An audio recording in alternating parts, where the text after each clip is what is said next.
முன்னாள் அமைச்சர் ஜெயக்குமார் செய்தியாளர்களை சந்தித்து வருகிறார். நேரலையில் பார்க்கலாம். அவதூறு வழக்கு கடந்த நாடாளுமன்ற தேர்தலின் போது புரசைவாக்கத்தில் தானா தெருவில் தேர்தல் பிரச்சார கூட்டத்தில் கலந்து கொண்ட எங்களுடைய பொதுச் செயலாளர் பேசுகிற போது அன்றைக்கு வேட்பாளராக போட்டியிட்ட தயாநிதி மாறன் ஏற்கனவே எம்பியா இருந்தவர். அவர் அந்த நாடாளுமன்ற தொகுதி மேம்பாட்டு நிதியை முறையாக பயன்படுத்தவில்லை என்று ஒரு குற்றச்சாட்டை வைத்தார். எதை அடிப்படையில் வைத்தார்னா, பத்திரிகைகளிலே வந்த செய்திகளின் அடிப்படையில் அவர் தெளிவாக அதை பேசினார். பத்திரிகைகளில் செய்தி வந்திருக்கிறது என்று சொன்னார்.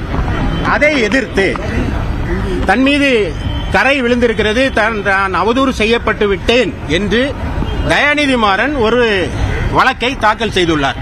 இந்த வழக்கு அவதூறு வழக்கு ஏற்கனவே 13th MM என்று சொல்லப்படுகிற 13வது கூடுதல் குற்றவியல் நடுவர் நீதிமன்றத்தில் விசாரணைக்கு வந்தது. அதான் ஜூரிஸ்டிக்ஷன் கோர்ட். ஆனால் that is not a competent court. அந்த கோர்ட்ல அந்த கேஸை நீங்க நடத்த முடியாது. ஏனென்றால் MLA MPக்கள் மீது ஒரு வழக்கு தொடக்கப்படுமானால் அது சிறப்பு நீதிமன்ற MPக்கள் MLAக்களுக்கு எதிரான வழக்குகளை கையாளுகிற நீதிமன்றம் தான் அந்த வழக்கை நடத்த முடியும் என்பதனால் அந்த வழக்கு அங்கு விசாரணைக்கு வந்தபோது சட்டத்தை மதித்து அந்த சம்மனை மதித்து எடப்பாடியார் நீதிமன்றத்திலே கடந்த 14/5/2024 அன்று ஆஜரானார். அதற்கு பிறகு அந்த வழக்கு மாறுதல் செய்யப்பட்டு இங்கு உள்ள 2வது கூடுதல் சிறப்பு நீதிமன்றத்திலே விசாரணைக்கு வந்தது.